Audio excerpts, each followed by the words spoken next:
10 tahun kerja di kapal pesiar, uang puluhan miliar ia kirim ke rumah. Tapi saat pulang, istrinya justru tinggal di gubuk bambu, di belakang rumah mewah miliknya sendiri. Ia pergi sebagai suami biasa, pulang sebagai orang kaya. Tapi yang ia temukan, bukan kebahagiaan. Ini bukan cerita fiksi murahan, ini kisah tentang pengkhianatan paling sunyi yang dilakukan pelan-pelan oleh orang terdekat. Apa yang sebenarnya terjadi selama 10 tahun ia di laut, dan bagaimana akhirnya kebenaran itu terungkap. Sebelum ceritanya dimulai, pastikan kamu tonton sampai habis. Klik like sekarang, karena cerita ini bukan cuma tentang uang, tapi tentang harga diri seorang istri. Dan subscribe, karena mungkin cerita ini sedang terjadi di sekitar kita. Namanya Raka Pratama. Umurnya 42 tahun ketika kakinya kembali menjejak tanah kelahirannya setelah 10 tahun penuh bekerja di kapal pesiar internasional. 10 tahun bukan waktu yang singkat. Itu waktu yang cukup untuk membuat rambut memutih, wajah mengeras, dan mimpi berubah bentuk. Dulu Raka bukan siapa-siapa. Ia hanya anak kampung, lulusan SMK pelayaran yang nekat merantau demi satu tujuan sederhana, membahagiakan istrinya. Istrinya bernama Sari, perempuan sederhana yang ia nikahi 12 tahun lalu sebelum Raka berangkat pertama kali ke luar negeri. Waktu itu mereka tinggal di rumah kecil peninggalan orang tua Raka. Bukan rumah mewah, tapi cukup untuk berteduh, cukup untuk saling menguatkan. Hari keberangkatan Raka masih jelas diingatan. Sari berdiri di terminal bus, matanya merah, tangannya menggenggam erat lengan Raka. "Jangan lama-lama ya Kang," ucap Sari waktu itu. Raka tersenyum meski dadanya sesak. "Paling 2 tahun, abis itu pulang kita bangun rumah yang benar." Nyatanya 2 tahun berubah jadi 5. 5 jadi 8. Dan tanpa mereka sadari, 10 tahun berlalu. Selama itu Raka hidup di atas laut. Berpindah dari satu kapal ke kapal lain. Dari Karibia, Eropa, sampai Asia Timur. Kerja keras tanpa kenal hari libur. Kadang 12 jam sehari. Kadang lebih. Tapi hasilnya juga tidak main-main. Gaji dolar, bonus rutin, tip dari tamu kelas atas. Raka bukan tipe yang suka foya-foya. Ia menabung hampir semua penghasilannya. Rekeningnya di Indonesia tumbuh perlahan tapi pasti. Dari ratusan juta, lalu miliaran, sampai akhirnya puluhan miliar rupiah. Semua itu ia persembahkan untuk satu nama, Sari. Setiap bulan, Raka selalu transfer uang. Tidak pernah telat, tidak pernah kurang. Ia percaya penuh pada istrinya. Uang itu ia anggap aman, dikelola dengan baik. Dalam pikirannya Sari pasti hidup nyaman. Mungkin sudah merenovasi rumah. Mungkin sudah buka usaha. Mungkin sekarang hidup berkecukupan. Bahkan di kepalanya, Raka sering membayangkan saat pulang nanti. Ia akan disambut di rumah besar. Halaman luas. Istrinya tersenyum bangga. Itu bayangan yang selalu menguatkannya setiap kali lelah. Hingga akhirnya kontraknya selesai, 10 tahun. Raka memutuskan pulang untuk selamanya. Hari itu Bandara Internasional dipenuhi hiruk pikuk. Raka berdiri membawa satu koper besar, pakaian rapi, jam tangan mahal di pergelangan. Tapi sikapnya tetap sederhana. Ia tidak langsung memberitahu siapapun. Ia ingin memberi kejutan. Dari bandara, Raka naik mobil sewaan. Tujuannya satu, rumahnya sendiri. Mobil melaju memasuki kampung. Jalanan sempit tapi kini terlihat lebih ramai. Banyak bangunan baru, banyak rumah besar berdiri. Raka mengernyit pelan. "Kampung kita maju juga," gumamnya. Semakin masuk, jantungnya berdegup kencang. Ini wilayah rumahnya. Ia hafal betul setiap tikungan. Lalu mobil berhenti. Raka terpaku. Di depannya berdiri rumah mewah 2 lantai. Pagar besi tinggi. Cat putih mengilap, ada taman rapi dan garasi besar. Raka menelan ludah. "Ini, rumah siapa?" tanyanya pelan ke sopir. Sopir melihat alamat lalu mengangguk. "Ini alamatnya, Pak." Dada Raka bergetar. "Rumah gue," batinnya. Ia turun dari mobil dengan langkah pelan. Matanya menyapu bangunan itu. Megah, jauh di luar bayangannya. Bahkan lebih mewah dari yang ia impikan. Air mata hampir jatuh. "Berhasil juga, Sar," bisiknya haru. Namun ketika Raka melangkah mendekat ke pagar, ada sesuatu yang terasa janggal. Rumah itu tampak hidup, tapi Sunyi. Tidak ada tanda-tanda penghuni. Tidak ada sepatu di teras. Tidak ada suara. Raka menekan bel.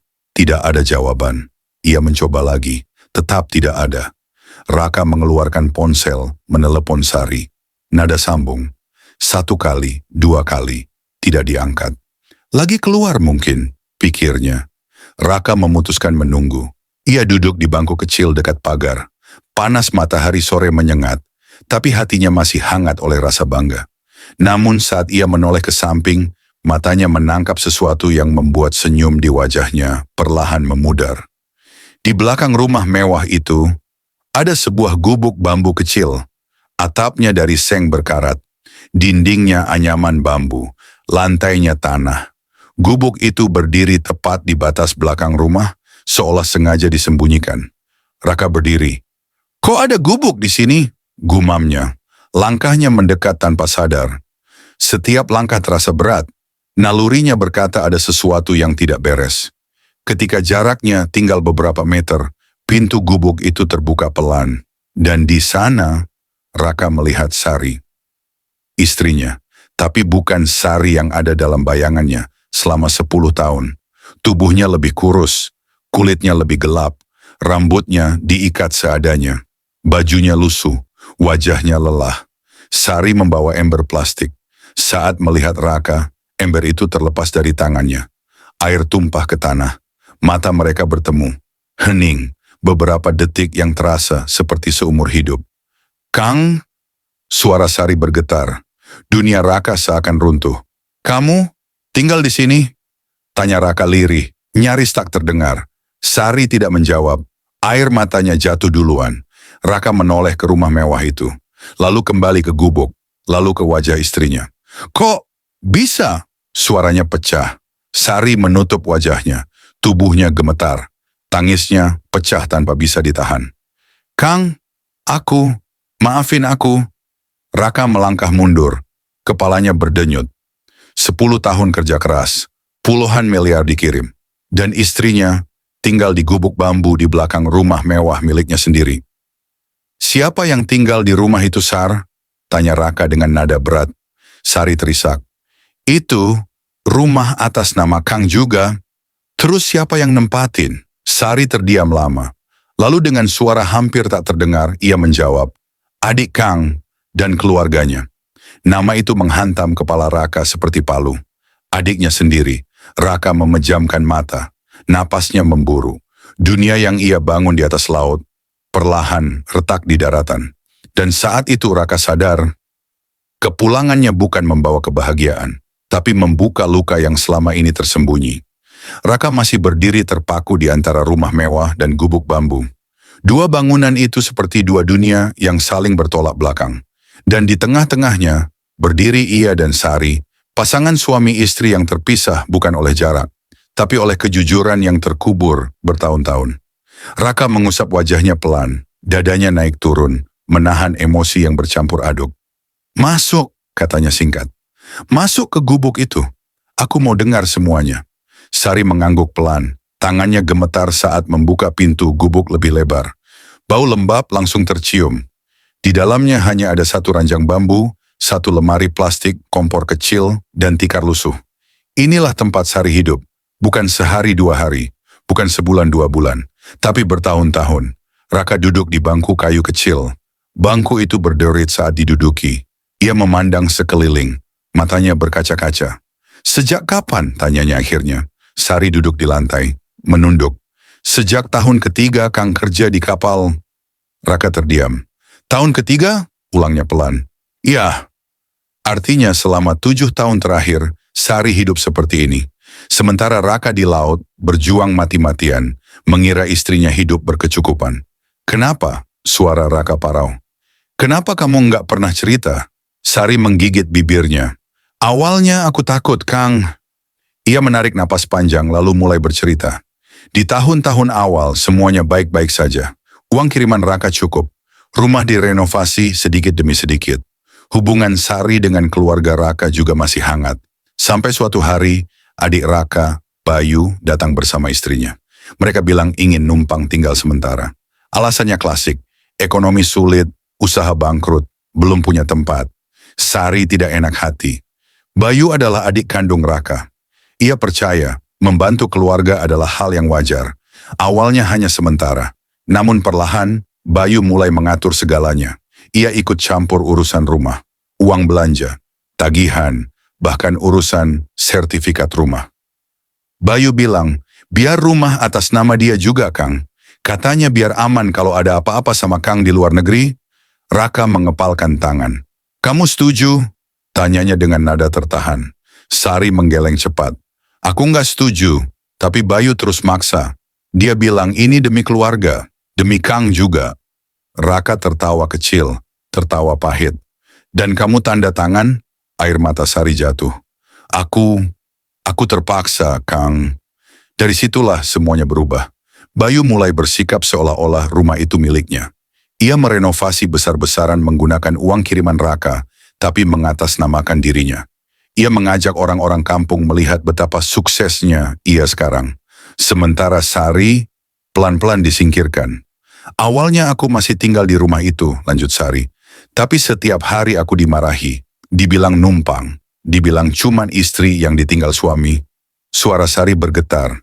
Bayu bilang, aku cuma dapat uang karena nama Kang, bukan karena aku. Raka menunduk. Setiap kata terasa seperti pisau. Lalu suatu hari, Bayu datang membawa ide. Ia membangun gubuk kecil di belakang rumah. Katanya, biar lebih rapi, rumah depan buat tamu, yang belakang buat istirahat. Sari tahu itu bohong, tapi ia tidak punya daya. Kalau aku melawan, mereka ancam aku, Kang. Katanya aku bisa diusir sekalian. Kenapa nggak lapor? Raka menahan amarah. Sari menggeleng. Aku takut Kang kepikiran. Takut Kang kerja sambil mikirin rumah. Aku nggak mau kamu jatuh atau celaka di kapal. Kata-kata itu menghantam Raka lebih keras dari tamparan. 10 tahun. Ia mengira ia sedang berjuang demi istri. Ternyata istrinya juga sedang berjuang sendirian. Setiap bulan kamu kirim uang besar, lanjut Sari lirih. Tapi aku cuma dikasih secukupnya, sisanya dipegang Bayu. Raka berdiri. Ia tidak sanggup duduk lebih lama. Dan kamu biarin, suaranya meninggi. Aku istri kamu, Kang, tapi aku juga perempuan sendirian di rumah itu. Aku nggak punya siapa-siapa buat bela aku. Tangis Sari pecah. Raka memejamkan mata. Dadanya sakit. Di luar gubuk terdengar suara mobil berhenti. Pintu dibuka. Suara tawa. Raka menoleh. Dari balik celah bambu, ia melihat Bayu keluar dari mobil mewah. Bajunya rapi. Jam tangannya mahal. Istrinya turun menyusul, membawa tas branded. Mereka masuk ke rumah mewah itu. Rumah yang dibangun dari keringat Raka. Raka melangkah keluar gubuk. Sari berusaha menahan lengannya. Kang, jangan. Raka menoleh. Tatapannya dingin. Sudah cukup, Sar. Ia berjalan ke depan rumah. Berdiri tepat di depan pagar. Menekan bel. Sekali. 2 kali. Pintu terbuka. Bayu muncul. Wajahnya berubah pucat saat melihat Raka. Kang Raka. Suaranya tercekat. Raka tersenyum tipis. Senyum yang tidak hangat. Lama nggak ketemu you. Bayu gugup. Kang, kamu pulang? Iya, baru hari ini. Dan langsung lihat rumah yang bagus banget. Bayu tertawa canggung. Alhamdulillah, Kang. Berkat doa kamu juga. Raka melangkah masuk tanpa permisi. Matanya menyapu interior rumah. Sofa empuk, televisi besar, lampu kristal. Enak ya hidup di sini, kata Raka pelan. Bayu menelan ludah. Sar, panggil istri Bayu dari dalam. Raka menjawab. Dia di belakang. Suasana menegang. Bayu mencoba tersenyum. Kang, masuk dulu. Kita ngobrol baik-baik. Raka berhenti di tengah ruang tamu. Ngobrol? Ia menatap adiknya tajam. Kamu pikir ini masih bisa dibicarakan santai? Bayu terdiam. 10 tahun aku kirim uang, 10 tahun aku percaya keluarga. Dan kamu biarin istriku tinggal di gubuk bambu. Bayu menghela napas. Kang, itu cuma sementara. 7 tahun itu sementara? Suara Raka meninggi. Istri Bayu muncul, wajahnya dingin. Mas Raka, jangan lebay. Mbak Sari kan masih hidup layak. Raka menoleh tajam. Layak menurut siapa? Suasana memanas. Raka sadar, ini bukan hanya soal rumah. Ini soal harga diri. Soal kepercayaan yang dikhianati oleh darah sendiri. Ia menarik napas panjang. Kalian nikmati dulu rumah ini, katanya pelan. Tapi ingat satu hal. Ia menatap Bayu lurus-lurus. Semua yang berdiri di sini, uangnya dari aku. Sunyi. Bayu berkeringat dingin. Raka berbalik. Langkahnya berat, tapi mantap. Ia kembali ke gubuk. Menatap Sari yang duduk lemas. Kita pindah, kata Raka tegas. Malam ini juga. Sari menatapnya kaget. Kang, kemana? Raka menghela napas. Ke tempat yang seharusnya. Dan malam itu untuk pertama kalinya setelah 10 tahun. Raka dan Sari pergi meninggalkan rumah mewah mereka sendiri. Bukan karena kalah. Tapi karena Raka sedang menyiapkan sesuatu yang jauh lebih besar. Malam itu, Raka dan Sari tidak membawa banyak barang. Hanya satu tas pakaian, beberapa dokumen penting, dan sisa harga diri yang masih mereka jaga. Mereka meninggalkan gubuk bambu tanpa menoleh lagi. Mobil melaju pelan menembus gelap. Sari duduk di samping Raka, diam, tangannya saling menggenggam. 10 tahun menahan luka, malam itu semuanya terasa tumpah, tapi belum habis. Kita kemana, Kang? Tanya Sari akhirnya. Raka menatap jalan di depan.